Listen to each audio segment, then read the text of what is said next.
मेरे पापा ने तो मुझे बर्थडे पे नया लैपटॉप दिया है। ये पापा अमेरिका से लाए हैं। पापा ने कहा best toy for best boy. ये देखिए प्लेन क्या उड़ता है। पापा ने कहा, पता है मेरे पापा ने क्या कहा? पापा ने कहा कि मैं एक दिन असली प्लेन उड़ाऊंगा, बड़ा वाला। वो कैसे? जीनियस से, है ना पापा? जीनियस? ये क्या है भाई? Presenting Shriram life genius assured benefit plan.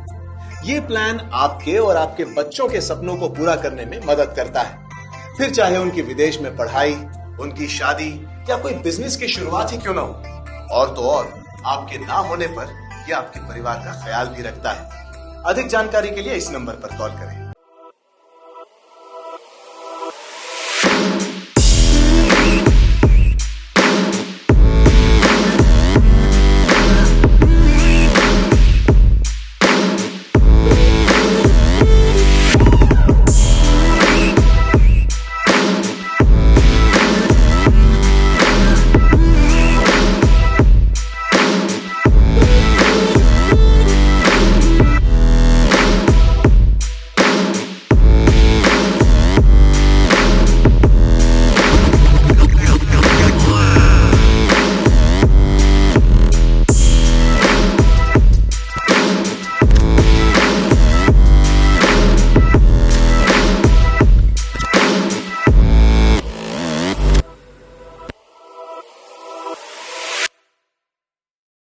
Hi everyone, I'm Shakti.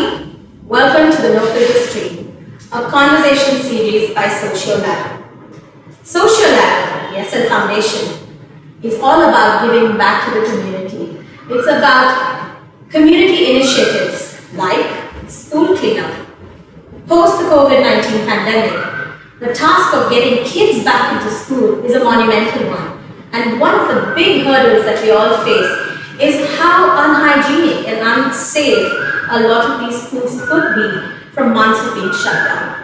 And one of the initiatives of SocioLadder is Bharat Washed, a project aimed at cleaning up more than 10,000 schools across India, making it safe and fun and encouraging for children to come back to school very soon. I have with me Shravan, the founder of SocioLadder, and I'd love to hear more from him about their projects, especially Bharat Washed. Well, thank you so much, Shakti. Proud to be part of NoFilter series by SocioLadder Foundation. It's a great effort for us to bring some focus back into creating social transformation. SocioLadder was founded 3 years ago in the United States with two primary motives. One is to bring in transparency in the charity and philanthropic sectors, so we use technology to achieve that end. And secondly, we want to get into great projects, of which the first being Bharat Washed, a program that is focused on schools. And the primary focus of Bharat Washed program is to ensure that we start at a very basic level of improving infrastructure in the schools, so that the motive is obviously to bring down the dropout rates and increase the enrollment rates. And to that effect, we're trying to bring in a transparent way of dealing with it.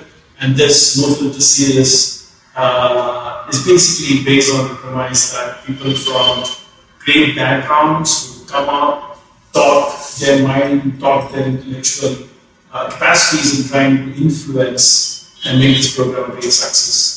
And I'm delighted to be part of this series, and we look forward to having more of these great conversations. And thank you so much, Shakti, for making this happen. I love the way that sounds, Shravan. We also have with us a very, very special guest. He's special to me because I not just fond of him, I also admire him deeply. And he's special to millions of others, not just for the characters that he plays on screen, but because of how much he's achieved. Determination, hard work, a little out-of-the-box thinking, and a whole lot of cool head under stress. And he is none other than R Madhavan, Madhavan, or as he's fondly known to all of us, Maddie.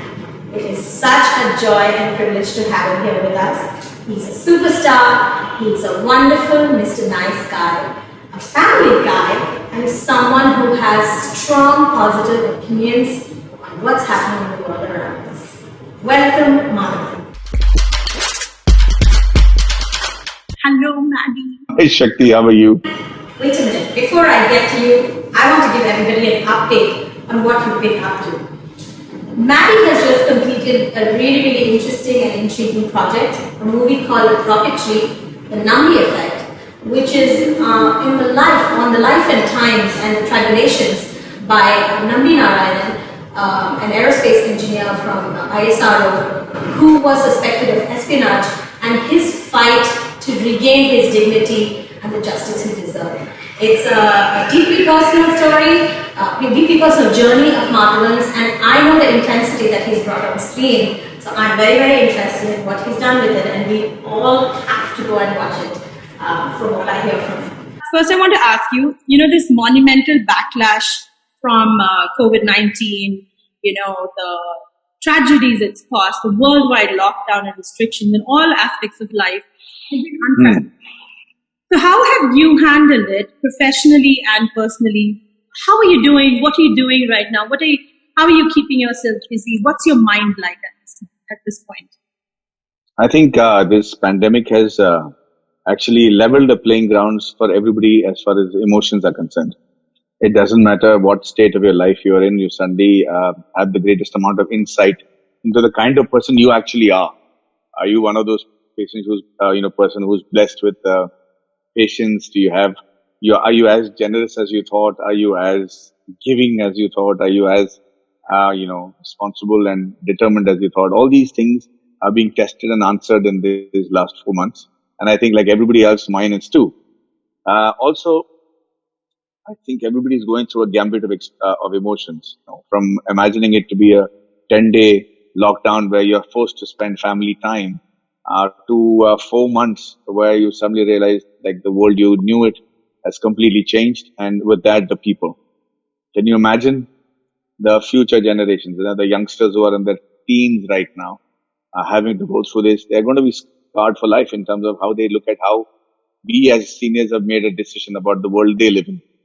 They're going to be holding us accountable to it, and I don't think COVID is the kind of legacy we want to leave behind. Where do I see my future actually? All that is being, questions are asked and answered, and the facts and the data are changing by the day. So it's wonderful to see. I think for sure one thing will happen, which has happened with me already, is that humility will be forced down our throats, and I'm looking forward to that. You're so right. And how's the situation at home? I know that you are in a dynamic family, a busy family, a loving family. And how is it being with everyone together? Well, all I'm saying, everybody has been saying how beautiful it is to spend family time and how great it is that we are getting to spend time with the family. But I think after about 3 months, everybody wants their own space a little bit. So I think they're all caught into one room and just trying to see how they can peek into the window through this little mobile and not having to see each other's face for so long and, repeat the same stories that we've learned, life lessons that we've learned in the last 4 months. So I think we're also going through that stage now. And although I think I've grown much closer to Sarita and Vedant in terms of emotion, I've also understood a lot about them and they've also understood a lot about me. And I think eventually I'm going to be very thankful for this experience. That's really nice to hear. Yeah, I'm going to send a little bit of this clip because I'm a moving man. So as I'm sure millions of others, I really, really miss going to the movies, and I've been catching up on cinema on the OTT platforms, Netflix or whatever, right? And as I was telling you a few minutes ago, I've been catching up on your work all over again. I mean, you name it.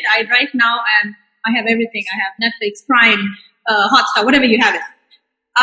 And I've always wondered, what have been your favorite characters that you've played to date? I'm not talking about just commercial successes, but I'm talking about something that's been close to your heart for X number of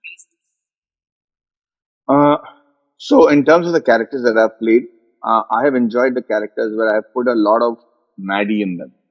And by doing that, you make it a little more real, right? So maybe not in Yedri when I'm playing Bottle Money. That's as far away from my real life as possible. But be it Karthik and Ali Payude, or in Ali in Minnale, or be it Inba, or be it Tambi, where a lot of philosophies and a lot of things that I would have done in my real life or desired to do became part of that character. That has worked for me. Iridi Sutri is very close to my heart. So when I played Adi Tomar, that was very close to my heart kind of character. And then of course Breathe. As a father, and there are you sometimes you're amazed at the kind of things emotions are capable of manifesting you into becoming when there is a challenging facing your child, and it's unreasonable anger and unreasonable amount of passion that you exhibit when you're trying to do something for your kid. So Breathe was a great outlet for that aspect of me. So these have been largely very good, exciting characters for me. But I think by far the most outstanding character in my life is going to be Nambi Narayanan, because it was shocking how similar we are. I didn't expect it. Not that I don't expect it from you, but I actually didn't expect to come out of it thinking, oh my God. So and also I guess it's been really close to you because you've not just been working on it as a lead, but also as a storyteller itself, right? More because of the research. I mean, I'm very scientifically oriented. I understand physics and other aspects of the science that I was trying to portray in rocketry quite extensively, actually. So it was great to know that you're capable of all this, and all the excitement of being a kid involved and in love with physics came gushing back. Love with physics.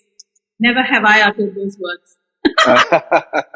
But I'm glad you mentioned that, because I did notice, especially now that I'm catching up again, is that so many of your characters have a strong educational background. I mean, a strong character, You played an engineering student, like you mentioned. You played a journalist, a writer, a teacher. Pros, guys. I mean, they are, for want of a better word, and I'm really sorry if I'm being politically incorrect, no floozy roles. Really, really strong, robust roles. So, is that conscious choice, or did you get a crash course on set for any of these professions or any of these learning experiences? No. Be it Iridi Sutre or, be it Karthik or any of these characters that I've played, I understood that thanks to my television experiences that the audiences are very smart in picking up when there's genuinity in the character you're playing, as opposed to just being a tomfoolery. So Run was just a passionate, romantic young Maddie going out and beating the bad guys and romancing the girls. That was one aspect that works also. That works brilliantly sometimes. But I realized that I do not have the ability to hold people's attention with my ability to either dance or fly in the air and fight. That was not something that excited me, and that was not something that I could compete with the rest of the people in terms of merely surviving. When there was a Hrithik Roshan dancing, or there was other actors like Vijay or Surya or Ajit performing, they had their own merits. They had their way of charming people. So if I had to find my place in the crowd and in the sunlight, I had to find what was unique to me. So I had an epiphany when I was one day shooting for a song in Switzerland, where I was wearing orange pants and green t-shirt, and I was dancing. Yummy. No, my God, seriously. Anyway, so I was dancing on the streets, and I looked at some guy who was sitting in a coffee shop beside the location, and we were dancing in the street. Like the dance master was going 5, 6, 7, 8, 1, and I was thrusting my hips and I was doing all the numbers. And a guy who I had not given a time of the day to, on a Swiss guy, was having tea and looking at me like I was a frog, like he was ridiculing me. And I was thinking, I'm never going to do something that cringeworthy in my life. I mean, he's probably laughing at my ability to dance, and he's disgusted by it, and no fan will actually tell me that. So I chose very early in my life that I don't want to do anything that will make me cringe when I see it later on in life. And It's a very embarrassing thing to do when you see something you've done earlier and like, what were you thinking? So because of that, I try to make my lives, my characters as real as possible. And making it real involved attributing some of your real life experiences to that character. So therefore, I became choosy in selecting the stories that came. It was difficult because there were very few and far between to find directors who would do research and come up with characters that were complete. So for me, it was a conscious decision. And then eventually when I ran out of directors to tell me those kind of stories, I decided to make them on my own. I know you have mentioned that school academics wasn't such a big deal for you, but you were a smart kid. You loved school and you did a lot of things which also were a school of some kind where you offered public speaking courses for, people you'd not think would have any issues. Do you think education, a formal education, a school really enhances the way we are in your dream format? Let's say in whatever manner you feel is vital. It'll be foolish for us to imagine that a farmer who tends to his soil and brings out a yearly, yield is uneducated. He might not have the benefit of academics, but to assume that he's uneducated would be foolish of us. So there is a vast difference between academics and education. Education is imperative. There is no doubt whatsoever that the discipline involved in acquiring the education by itself is a life lesson that everybody should learn. But there is no set way of learning anything, of educating yourself, because there are many intelligences that needs to be developed, and one of us have different types of intelligence that helps us become who we are and make a living out of what we do. So people have artistic intelligence, they have navigational intelligence, they have mechanical intelligence, they have application intelligence. So when you send somebody to school and you ask them to study something and just replicate that in an exam, you're only determining one aspect of their intelligence, and you're then putting them in a cocoon and saying the rest of you are useless. And I was unfortunately one of those useless categories because I could not relate to academics and getting into a set form of acquiring knowledge as education. So a mechanic is extraordinarily educated. He might not have an academic qualification, but he is educated. So I don't believe in the stipulated and the structured form of academics being the only source of education. I do not believe that. I think any child who's deprived of life experiences is being undereducated. So it doesn't matter if you're getting number one rank in class. You're just completely uneducated because you don't know 3 international languages. You haven't gone out and actually experienced different aspects of life, like gone to a picnic or got into a fight or learned how to swallow your ego and say sorry when you're wrong, and all those things when you need to do when you're a youngster to be able to educate yourself. So once, in fact, I think it'll be even more relevant after the COVID era, when everything that we've ever learned is going to be redundant, in my opinion. You don't even know where to start education from in schools. Are you going to be able to teach kids everything from ABCD from kindergarten right up to AI in college? That's not going to happen. So who's going to bifurcate the syllabus? Who's going to decide when the child doesn't need to know all about how many wives Shah Jahan has or about how many moons that Jupiter has, and just concentrate on what the child is interested in becoming an expert in? That, I think, is an extremely important demarcation that will be made very soon after the COVID era. Yeah. I enjoyed school despite so many shortcomings growing up. And whether you were academically inclined or not, you enjoyed school and you got to do a lot of things when you were in school and college. And I'm talking about school as primary education as well as secondary education. And now our thinking is a little different from our parents as we raise our kids and send them to school. We want them to be achievers. What would you like to see in an ideal school? I would completely echo your thoughts on that. I want the kid to experience every aspect of life and how to deal with it as earlier on as possible. If you look at the Shaolin temples, they have 10-year-old kids who are so, inducted into the doctrines of the Shaolin way of life that you sometimes wonder if that's the kind of discipline that is required to survive in this world.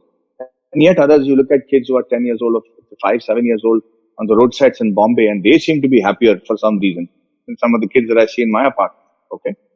I think school has to encompass all that. It has to tell, first of all, the students how lucky they are, where they stand in the overall aspect of life in terms of how lucky and how privileged they are, as opposed to what happens when you, don't respect where you are as of now.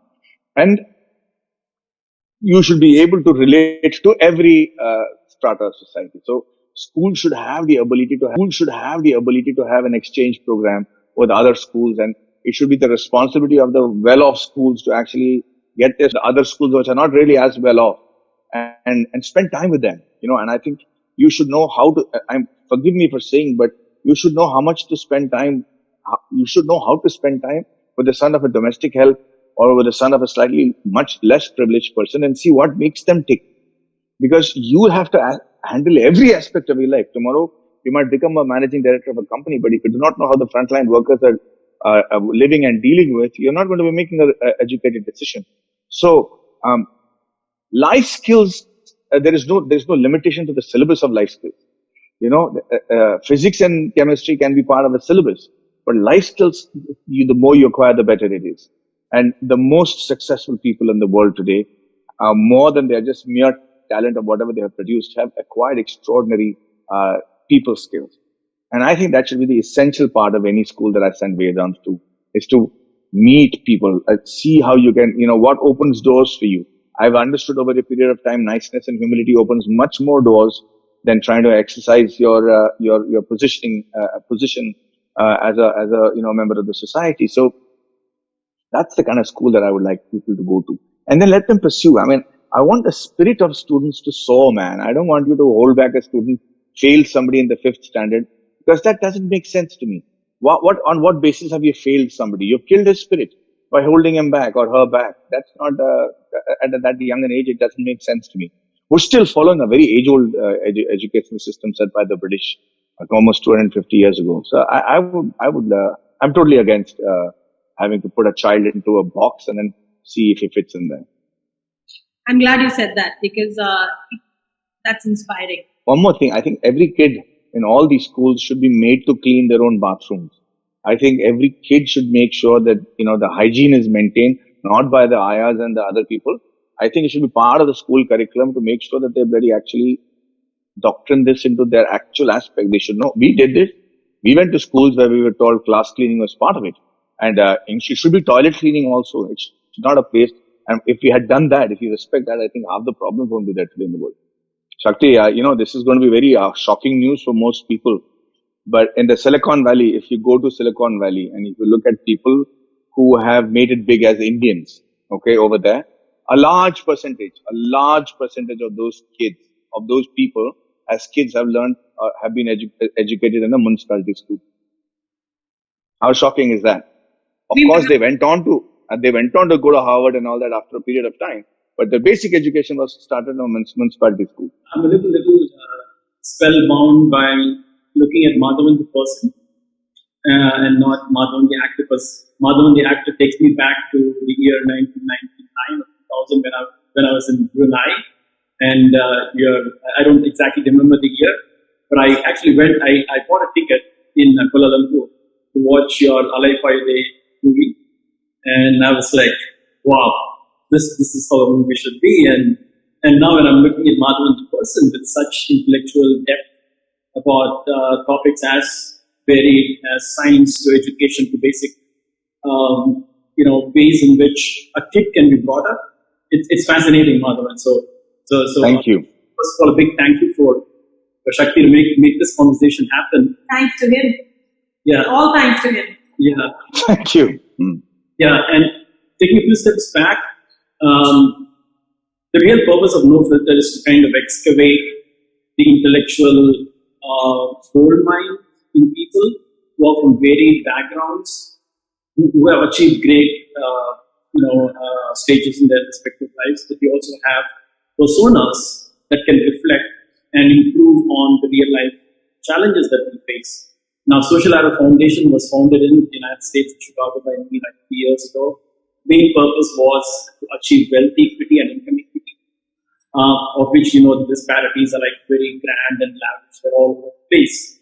Now, I endured upon a a theoretical framework on how we can use the very foundations of capitalism, try and equalize wealth and equalize, income. And then, as a foundation, we've started off on a few projects, of which the most ambitious is Bharat Wash. Your conversation with Shakti just a few minutes ago. When we're talking about students should be having the duty to go and wash their own toilets, this goes back to the first pilot that we did in Manipur. Okay, so the entire Bharat Wash program is about first focusing on the infrastructure. There are a lot of schools in the semi-urban and rural areas don't even have the right infrastructure. So people don't go to school, they don't go. So the enrollment rates are low and the dropout rates are high and so on and so forth. So when we went there, we discovered fascinating things. And I don't want to name the exact school, but there was a school that had about 120 over students. And for the record, there were about 5 teachers, of which only 1 teacher got paid. How do we move away from academic, curriculum-based code? Got it. To more knowledge-based, life skill-based? Okay. I have an answer for you. The universe or the world as we know it is determined by the people we spend time with and the geography that we spend time with. So somebody living in Chennai, and who has always lived in Chennai, the whole universe for them can only be Mamlam, that area. I'm just trying to give you an example, right? For most people who have the benefit of traveling to other places, you have to manifest yourself to adapt yourself to different parts of the world. Having said that, it is deep rooted in our culture when we say Mata, Pita, Guru and Daivam. And much earlier on, they had prioritized that very clearly, where they had said the mother, the father, the guru, the teacher, then the Lord. And I'll tell you why we seem to have lost out on the essence of it post the British era.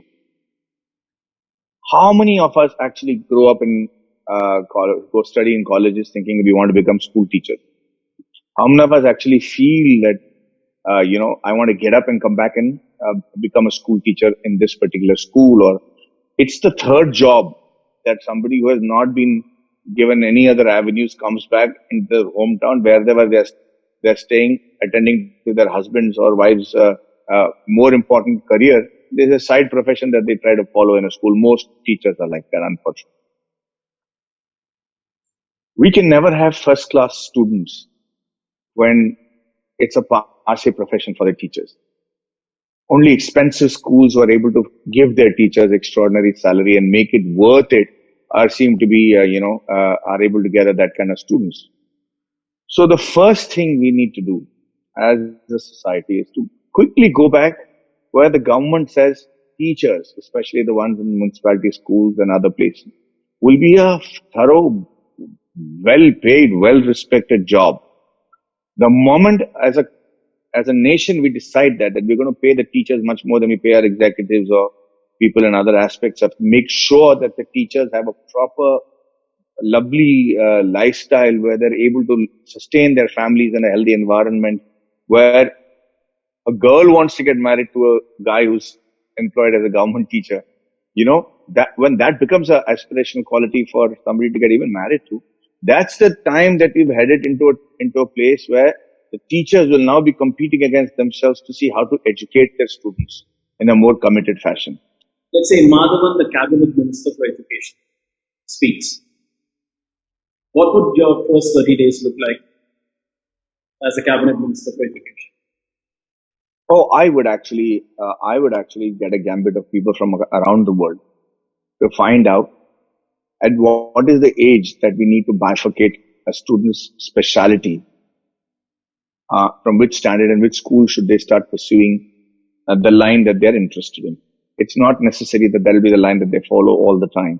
But we need to really look hard into our syllabus first and foremost and see how much of the education is relevant and how much of the education is just conditioning, and get rid of that. Excellent. Yeah. And second thing is, I need to make my initial syllabus extremely light.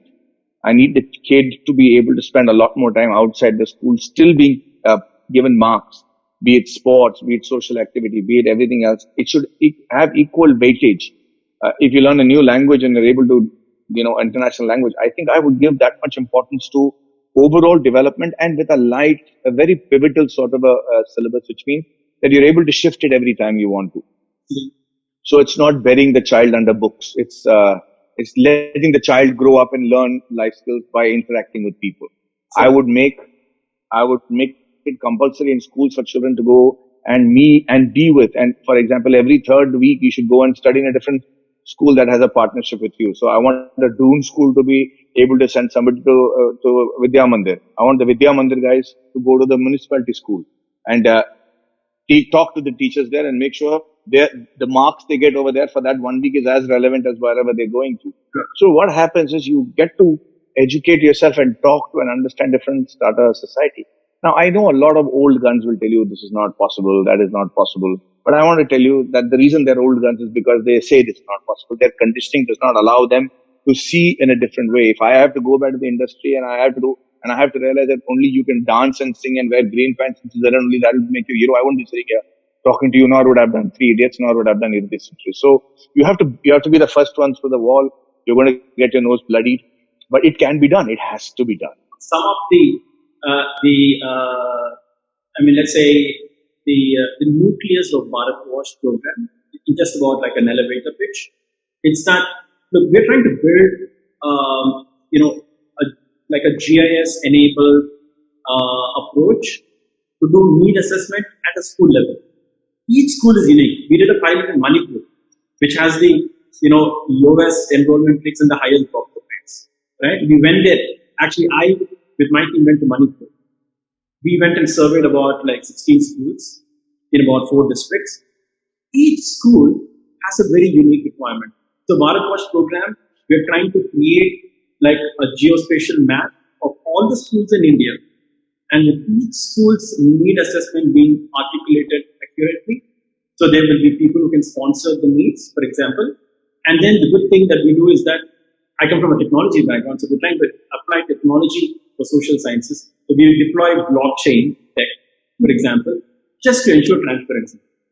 So if somebody donated 1 crore to go and educate 1,000 people, the person who donated should know exactly who those 1,000 kids are. And at each student level, what was the development? What was the baseline? What was the midline? What was the endline? So that's really what we're trying to accomplish. And I think I've not even started on the agricultural grandmother. I want to turn the spotlight on you again with the present. I'm going to ask you a few really quick, light-hearted questions. I want quick response. You don't have to.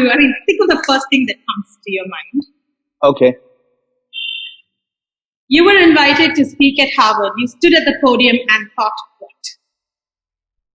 what? What am I going to tell them that's going to differentiate? Actually, just reach out and touch them. I don't want to, the objective of my giving a speech to them was not to show that I could give a speech at Harvard or to equate myself with the rest of the speakers.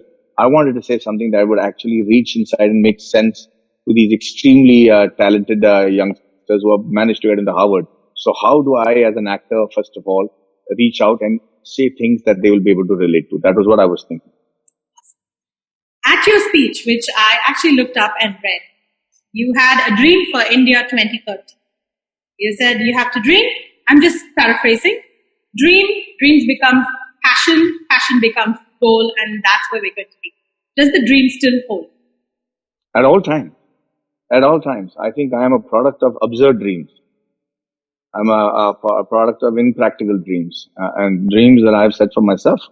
And if I told you that a small town boy, South Indian boy studying in a Bihari school in the east of India would be sitting in Bombay giving a talk about the education system 25 years later, it doesn't get more absurd than that, but here it is.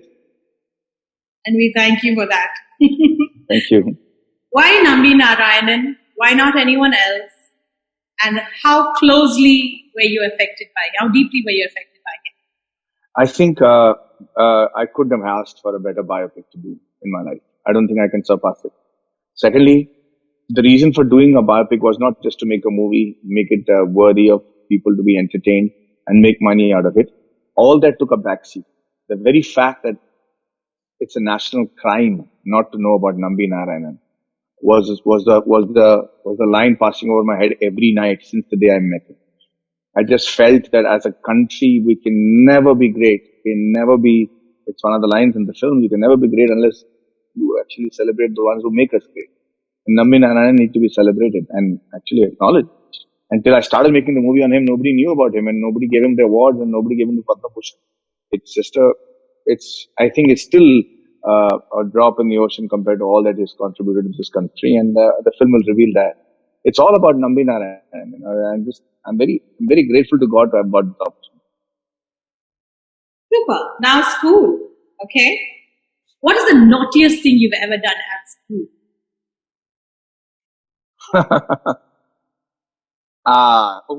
Geez. Okay, naughtiest thing that we can have a chat about on video. No. I wasn't such a radical. I mean, I think one of the things I used to do in school was the girls used to get some really great lunches and dinners lunches and tiffin from home. So I would eat up their lunch and breakfast and leave mine there, or worse still, leave a frog there in their tiffin boxes.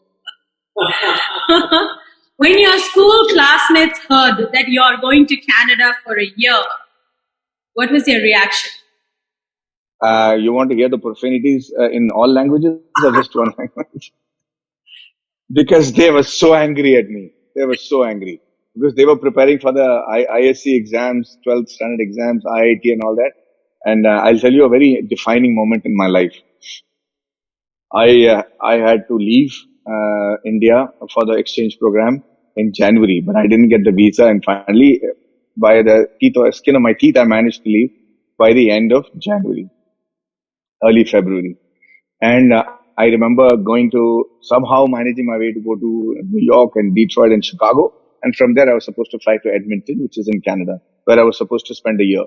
Yeah. So, it's I'm going to make a movie on my exchange student trip. I'm leaving India for the first time with 2 suitcases from Calcutta, no mobile phones, no telegrams.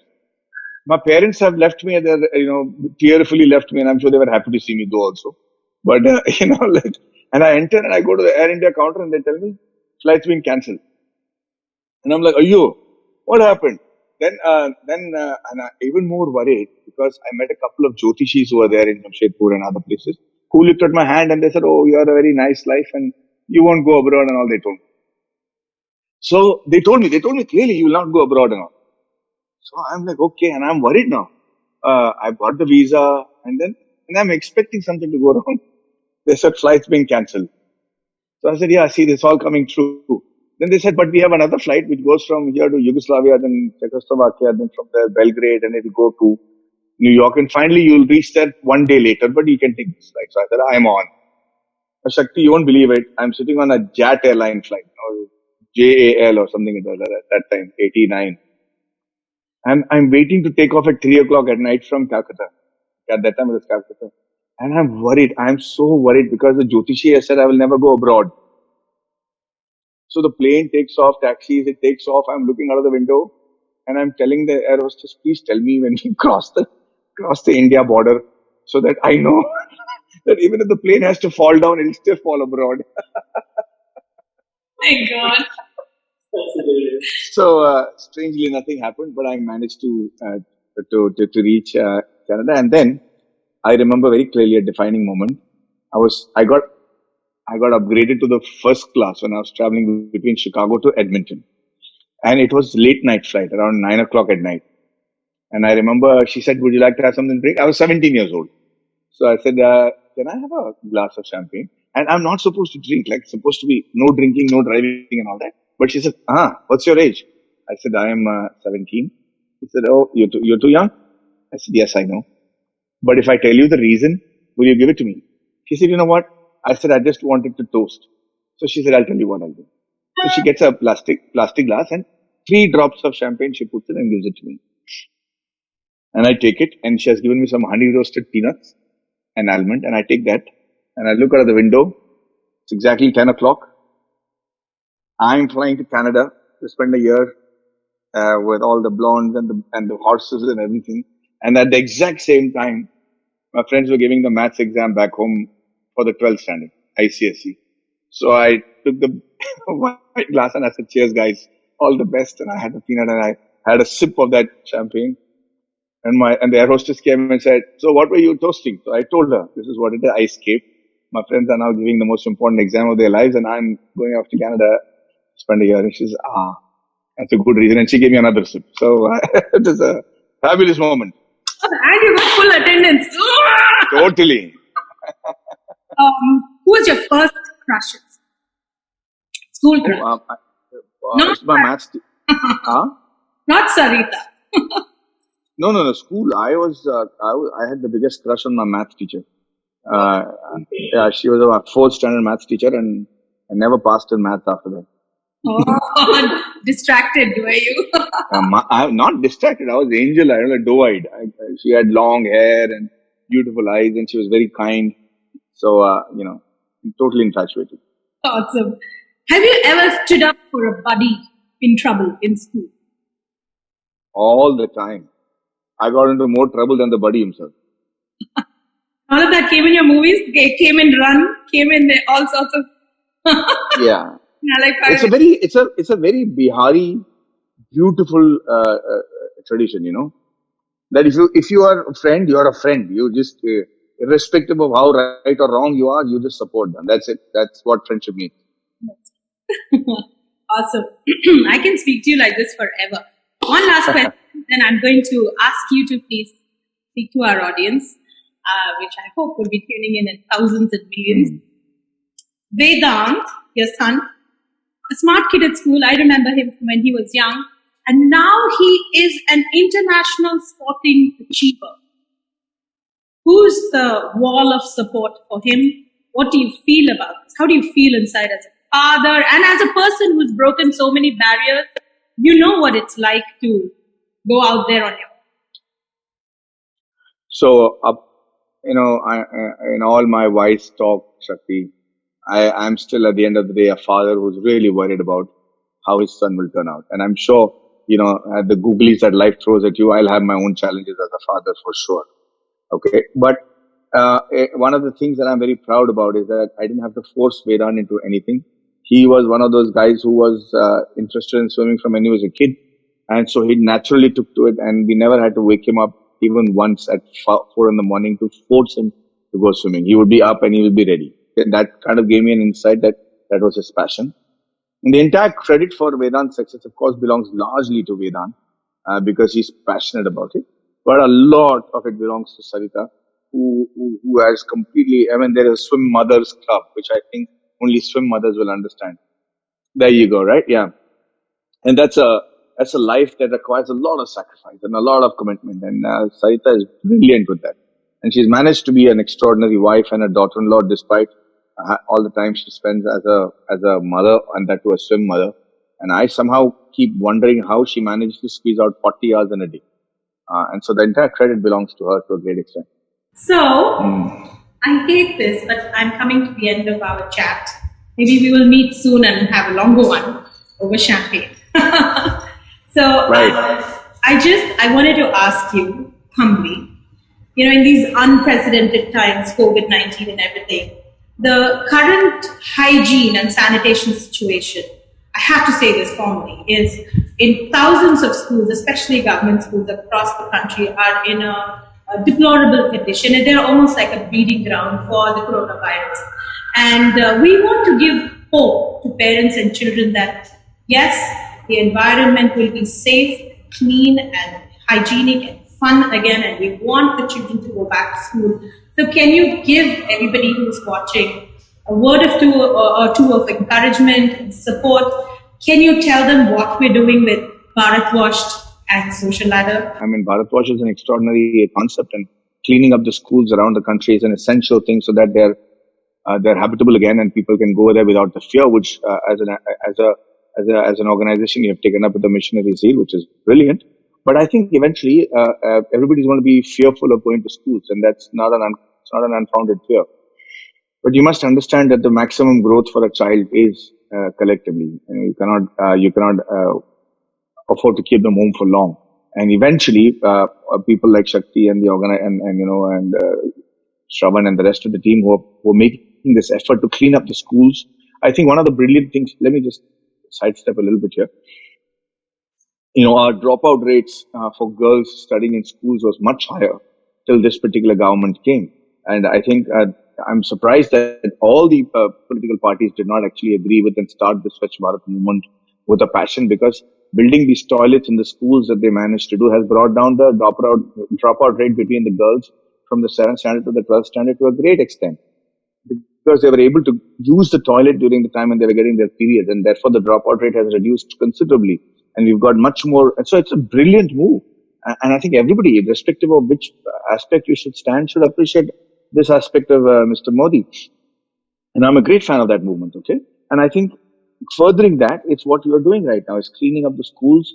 And it's a Herculean task, especially after being closed for so many months and the amount of, infections that is spreading so rapidly. But I think when the confidence comes that it's okay to move out and it's okay to send the children out to play for a while, efforts like yours will help people come to school even faster. And I really wish you all the very best. I think it's an extraordinary, most people would not have even thought of such an effort. You having thought about it and actually moving in that direction and implementing it, kudos to all of you. I think it's a brilliant insight and a brilliant effort. Thank you. Thank you as a friend. Thank you as an admirer. And thank you as somebody who, along with Bharat Washed and the SL Foundation, Socio Ladder Foundation, we really look up to somebody like you who is able to use your intellect and your name and fame and actually speak words of support, speak words of great common sense, and hopefully inspire a lot of youngsters and their families to stay in school, to study, to do something amazing, to follow their dreams, like you said, turn their dreams into passions and goals. I'm touched, I'm grateful, and I hope we can speak to you again soon. Thank you, Shakti. Pleasure entirely mine, and thank you all who made it happen on this day. I'm sure you're all at the offices and practicing whatever social distancing you can. We tried at the office. It was very difficult, but yes. Thank you for the effort and also for making me feel so good. No. You guys have a lovely rest of the day. You too. No lip service here. You know this. I don't have to tell you this. Thank you. So much. Bye, guys. Well, that wraps up our first episode of the NoFilter conversation series with Socio Ladder. I had a great time talking to Madhavan, and I hope you had a wonderful time watching this episode as well. On this show, we talk to your favorite personalities, and we've got a whole list lined up about their bustling careers as well as social impact issues and their opinions on it. So stay tuned for more episodes. It just so happened that these stories were never told before. I'll beat the hell out of you and show you I have more strength than you. I love it.